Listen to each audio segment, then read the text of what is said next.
सदगुरु श्री कबीर साहब जी पुकार के समझाते हुए कहते हैं कि संसार में देखा जा रहा है, लोग सेवा तो बहुत कर रहे हैं, पूजा भी बहुत कर रहे हैं, काशी मथुरा हरिद्वार नंदगाम बरसान खूब घूम रहे हैं, अगरबत्तियां भी खूब जला रहे हैं, दीपक भी खूब जला रहे हैं, धर्म के नाम के जयकारे लगा रहे हैं, लेकिन धर्म पर चलते नहीं, कहते हैं लेकिन करते नहीं, खूब रास्ताएं नापते रहते हैं।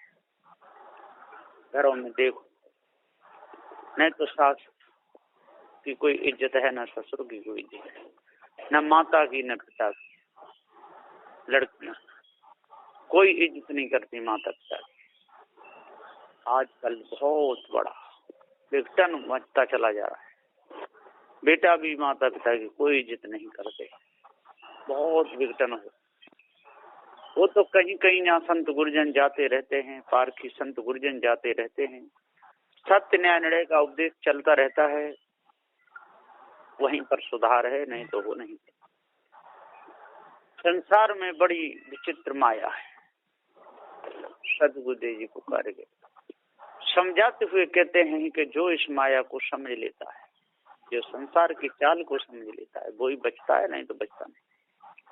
शराब पी पी करके, मांस खा खा करके घर में धुंध मचाते हैं, लड़ते झगड़ते हैं, झगड़ा पड़ा हुआ है, एकदम नींद हराम कर देते हैं।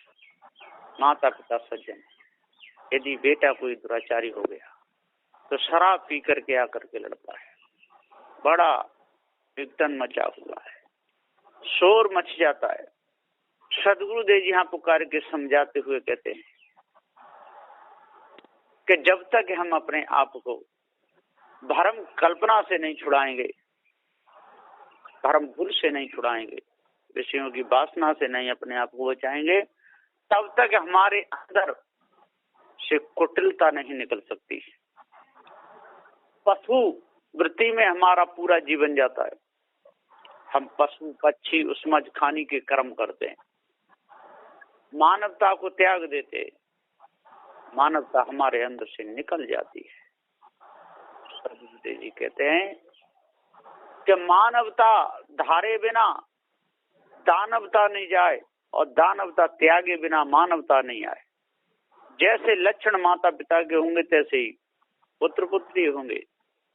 यदि उनमें गाली गलौज माता पिता में घर में होती रहे, लड़ाई होती रहे, झगड़े होते रहे, शराब पीते रहे, तो वही गुण बच्चों के अंदर आ जाते हैं।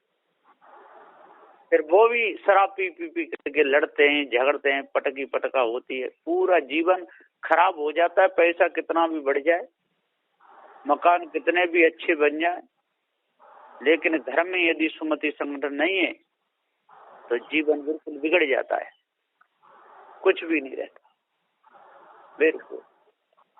तो साहब जी यहाँ पुकार के समझाते हुए कहते हैं कि पशु वृत्ति को धार के पस्ता में नित जाए, पशुओं से अतिप्रीत बढ़ावे, मनुष्य देख घृणा है। सदगुरुदेव जी कहते हैं कि आज संसार में देखा जाता है तो मनुष्य ही द्रोह मानता है, मनुष्य बैर मानता है। हाथी को तो बस में कर लेता है अंकुश के बल से, घोड़ा को बस में कर लेता है लगाम कूड़ा के बस से, ऊंट को बस में कर लेता है नकेल के बस से, नकेल के द्वारा सबको बस में कर लेता है, लेकिन अपने आप को बस में नहीं कर पाता, मानवता धारण नहीं कर पाता। ये बहुत। एक बार एक हंस था और एक था कौआ, और कौआ और हंस में मेल हो गया। कौआ ने हंस से कहा कि भैया हंस, तेरे दर्शन के लिए सब आते हैं और मेरे को सब भगाते हैं, तो ऐसा करो अपन मित्रता कर लेते हैं। तो हंस सीधा था, तो हंस ने कौआ से मित्रता की। तो उस समय एक संत जी ने उपदेश दिया हंस को कि नीच कमीना दोस्ती मत करियो रे हंस, तेरा मांस देगा देगची गली उड़ेंगे पंख। उस समय हंस ने बिल्कुल विचार नहीं किया साधु की वाणी पर और मित्रता बनी रही। एक दिन उसी वृक्ष के नीचे आकर के और बहेलिया सो गया, तीर कमान रख के हो रहा है। इधर कौवा ने एकदम उड़ करके आकर के उसके मुख पे बीट कर दी। जैसे ही बीट करी और कौवा तो उड़ जाता है, मरेगा नहीं। ऊपर को देखा बहेलिया ने तो हंस बैठा था, अरे इसने मेरे मुंह पर बीट कर दी। उसने तीर निकाला और तान करके मारा, हंस में गिरा। हंस नीचे आके गिर गया। गिरा हंस बोला, रे भैया मैंने तेरा क्या बिगाड़ा, तेने मेरे में तीर मार दिया कि बेवकूफ, तेने मेरे मुख पे और बीट की है। हंस समझ गया कि जो शरारत कौवा की है और कोई नहीं कर सकता। तब उसको याद आई उस संत की वाणी कि संत ने एक बार कहा था कि नीच कमीना दोस्ती मत करियो रे हंस, तेरा मांस रंधेगा देगची गली उड़ेंगे पंख। तेरा मांस आज मेरी वही गति होगी। इन सुंदर सुंदर पंखों को लोग देखने आते थे जो गलियों में उड़े। जो मेरे शरीर में जो मांस है आज इसकी हाड़ी में पके, हंस का शरीर छोड़े। तो सदगुरुदेव जी यहाँ पुकार के समझाते हुए कहते हैं कि नीच कमीनाओं से कभी दोस्ती नहीं करनी चाहिए। संगत करिए ना दुष्ट की जो मत विनष्ट हुई भोली। दुष्टों करने से भोले से भोली मति भी विनष्ट हो जाती है। बिगाड़ वालों का साथ करने से सुधरा मनुष्य भी बिगड़ जाता है। शराबियों का नित्य साथ करने से एक न एक दिन वो शराब खिलाई देगा। मांसाहारियों का नित्य करने से एक न एक दिन मांस खिलाई देगा। तम्बाकू भांग बीड़ी सिगरेट पीने वालों का यदि हम संग करेंगे तो एक न एक दिन वो हमको भी खिला पिला देगा, छोड़ेगा नहीं। विचारियों का यदि साथ करेंगे तो वो हमको भी विचारी बना देगा। जैसे हम संगत करेंगे, जैसी संगत और तैसी रंगत सर पड़ता है। तो सदगुरुदेव यहाँ पुकार के समझाते हुए कहते हैं कि जिनको पारसी सदगुरु मिल गए, जिनको जड़ चेतन का भेद जिनकी समझ में आ गया, वो कभी भी धोखे में नहीं फंसेंगे। कोई दिमाग खींचत खांसत डोले और क्या दुर्गंध उड़ाते हैं, बिल्कुल शर्म नहीं आती। मुख में क्या चीज डालनी चाहिए, क्या खाना चाहिए पता ही नहीं।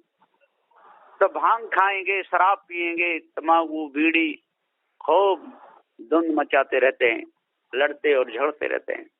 खाने को तो सकल पदार्थ भग गए मांस मछलिया, अंधे जरा ने तो खुद तेरी मत पे पड़ी पथरिया। मानुष जैसी देह पाकर के और पशुओं जैसे कर्म करना, मनुष्य जैसी देह पाकर के कुत्ता बिल्ली बंदरों जैसे कर्म करना, शुद्ध साफ पवित्र भोजनों को छोड़ करके और अंडा मांस मछलियां खाना कितना बड़ा दोष है। दोषी जीवन मनुष्य बना लेता है, अपने कर्मों को बिगाड़ लेता है, पशुओं के कर्म करता है और कहता है कि मैं मनुष्य हूं। कर्म पशुओं के और कहता है कि मैं मनुष्य हूं। सदगुरुदेव जी पुकार के समझाते हुए कहते हैं कि जब तक ये लोग अपने आप को नहीं जानेंगे और भ्रम भूल कल्पना को नहीं त्यागेंगे, खान पान अपना नहीं सुधारेंगे, अपनी चाल को नहीं सुधारेंगे, तब तक वो पशु ही रहेंगे। वो मनुष्य नहीं हो सकते। पशु ही रह सकते हैं, मनुष्य नहीं हो सकते। गंदा सड़ा हुआ बदबूदार बासदार इसमें बास आती है, गंदा है, सड़ा हुआ है, ऐसा पानी पीते हैं। सड़े हुए पानी को पीते हैं, शराब, सड़ा हुआ पानी। मांस दूसरों को काट करके मार करके सता करके मांस खा जाते हैं। सदगुरुदेव जी कहते हैं कि कितने बड़े। कोई कहता है कि मैं ब्राह्मण हूँ, कोई कहता है कि मैं क्षत्रिय हूँ, कोई कहता है मैं वैश्य हूँ, कोई कहता है मैं शूद्र हूँ। इनको पता ही नहीं कि मैं कौन हूँ। जब तक इनके कर्म नहीं सुधरेंगे, जब तक जड़ चेतन का ज्ञान नहीं होगा, तब तक इनको पता ही नहीं चलेगा कि मैं कौन हूँ। बंदी छोड़ सदगुरुदेव कहते हैं, ना कोई शेख है, ना कोई सैयद है, ना कोई मुगल है, ना कोई पठान है। लोग बकते रहते हैं कि मैं शेख सैयद मुगल और पठान हूँ, मैं शिया और सुन्नी हूँ। कितनी बड़ी अनाजता फैल रही है, कितना बड़ा भ्रम फैल रहा है। अपने को शिया और सुन्नी बताते हैं। आपस में लड़ते और झगड़ते रहते हैं। हिंदू दाढ़ी और मोछ दोनों रखा लेते हैं और मुसलमान मोछ कटा लेता है, दाढ़ी रखा लेता है। अब बता, बालों पे इतना बड़ा घमंड, अहंकार, ये बालों का घमंड है। कोई अपनी लंबी दाढ़ी बढ़ा लेता है, कोई सिर के बार बढ़ा लेता है, कोई कुछ तो इतने बार बढ़ा लेते हैं सिर के कि जटाएं उनकी धरती तर रगड़ती हैं। उनको पूछा जाए, आपने तो बहुत बड़ी मेहनत की, तपस्या की है, कि हाँ 40 साल का जो प्रयास है। अब बताओ, कचड़ा के ऊपर इतना बड़ा अहंकार। ये बाल हैं, कचड़ा है, नाखून है, कोई नाखून रखा लेते हैं, कोई रखा लेते हैं। अब ये कहाँ जाएंगे, किस खाने में जाएंगे? पशुओं की आदत, पशुओं के कर्म मनुष्य को बिगाड़ देते हैं। साहब जी यहाँ पुकार के कहते हैं कि जब तक अपने आप को और पहचाने नहीं भाई, और तब तक पशु पक्षी उसमें खाने में और जाए गोता खाए। जब तक अपने आप को नहीं पहचानेगा, जब तक आप अपने आप को नहीं समझेगा, जब तक मानवता को धारण नहीं करेगा, जब तक शुद्ध रूप में मनुष्य नहीं बनेगा, तब तक पशु पक्षी उसमें खाने में जाता रहेगा। पक्षियों की डटी पेशाब तो साफ कर लेता है, पर माता पिता की करने में शर्म आते, बदबू आती है। पशुओं की कर लेगा, गधा घोड़ाओं की कर लेगा, सबकी डटी पेशाब को साफ कर लेगा, हाथ लिबड़े रहेंगे, उनमें सोता रहेगा, सूंघता रहेगा, और माता पिता की सेवा करने में उसे बदबू आती है, शर्म आती है। अब ये कहाँ जाएगा? उसमझ खाने का कीड़ा बनेगा, बचेगा नहीं। सदगुरुदेव जी पुकार के समझाते हुए कहते हैं कि भूले 4 वर्ण दुनिया में नित धुंध मचाते हैं, और 4 वेद की वाणी सुनकर भारी अति इतराते हैं। 6 शास्त्रन में भूल गए, 18 प्राण पढ़ने जाते हैं। 108 स्मृतियों में अपना जन्म गमाते हैं। तौरेत, इंजीर, जंबूर, फुरकान, ये 4 किताब बतलाते हैं। चारों का नाम कुरान रख करके और मुस्लिम धुंध मचाते हैं, और ऊंचे पे चढ़ करके तो भारी शोर मचाते हैं। कंकर पत्थर जोड़ के और मस्जिद लही बनाए, और तांचड़ मुल्ला बांग दे, क्या बहरा हुआ खुदा? सदगुरुदेव जी पुकार के समझाते हुए कहते हैं कि कंकर पत्थर जोड़ के मस्जिद लही बनाए, और तांचड़ मुल्ला बांग दे, क्या बहरा हुआ खुदा है? सदगुरुदेव जी कहते हैं क्या खुदा बहरा हो गया है? इधर पत्थरों की मूर्ति मंदिरों में बना बना करके उसके ऊपर बड़े घंट बजाते हैं। यदि किसी के माता पिता बैठे हों या कोई रिश्तेदार घर में आ जाए और उसके ऊपर घंटा बजाने लगो, टन नहीं टन फूकने लगो, संग दोबारा कभी जीवन में आएगा नहीं।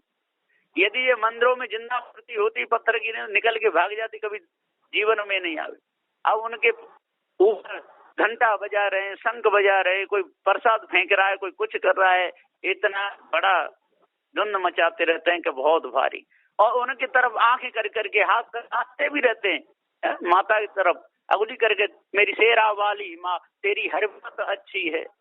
अब किसी की माँ कहीं बैठी हो, उसकी तरफ कोई अगली कर करके नाचे, यहाँ करे तो इतने जूते पड़ेंगे, चांद पड़ेगी, बाल भी नहीं रहेगा। और वो पत्थर की मूर्ति, उसकी तरफ चाहे कमर मटकाओ, चाहे नैन मटकाओ, चाहे हाथ करो, कुछ भी करते रहो, वो तो कुछ कहने वाली नहीं है। चाहे उसके ऊपर घंटा फेंकते रहो, चाहे प्रसाद, चाहे पानी कितना भी डालते रहो। मंदिरों में पुजारी जाते हैं और इतना पानी डालते, कीच कर देते हैं, और किसी की माता बैठी हो, उस पर 1 लोटा की उससे प्यास हो, 10 लोटा उसके सिर पे डाल दो, तो बेचारी क्या हालत होगी? तो साहब जी यहाँ पुकार के कहते हैं कि जब तक हम अपने आप को नहीं जानेंगे, जब तक 4 वेद 6 7 18 प्राणों के चक्कर में फंसे रहेंगे, जब तक एक सैयद मुगल पठानों के चक्कर में फंसे रहेंगे, जब तक ब्राह्मण क्षत्रिय वैश्य शूद्रों के चक्कर में फंसे रहेंगे, जब तक हम सामवेद, यजुर्वेद, अथर्ववेद, ऋग्वेद इनको ठीक ढंग से नहीं समझेंगे और इनकी दुनिया में अपने समय को बिताते रहेंगे, तब तक हमको कुछ भी नहीं मिलेगा। पूरा जीवन हमारा धोखे में चला जाएगा। तो सदगुरुदेव जी पुकार के समझाते हुए कहते हैं कि भैया, 8 महासद्गुणों को धारण करो। जब तक आप 8 महासद्गुणों को धारण नहीं करोगे, तब तक आप मनुष्य नहीं हो सकते हो। फिर मनुष्य होते हुए भी गधा घोड़ा खिचड़ जैसे कर्म करते रहोगे, हाथी घोड़ा बैलो जैसे कर्म करते रहोगे, मसा मकारी उसमें खाने से कर्म करते रहोगे, तब तक आप कहने मात्र के मनुष्य रहोगे। केवल अंतर इतना रहेगा, सामने 2 सिंह पीछे पूंछ नहीं रहेगी, पर बने बनाए पूरे पशु रहोगे, क्योंकि पछता है, मानवता है ही नहीं। सदगुरुदेव जी आजकल की माताएं बाजारों में देखो, कुतिया के पिल्ला गोद में लेके चलती हैं, अपने बच्चा को नौकर की गोद में दे देती है। अब दूसरा जन्म कौन सा होगा? जिसके बच्चा से प्रीत करे उसी खाने में जाना पड़ेगा। न कुतिया के पिल्लाओं से प्रीत बढ़िया तरह गोद में, और अपना बच्चा दूसरे की गोद में। और जहाँ प्रीत दृढ़ होई तई बासा जाए जीव संजोई।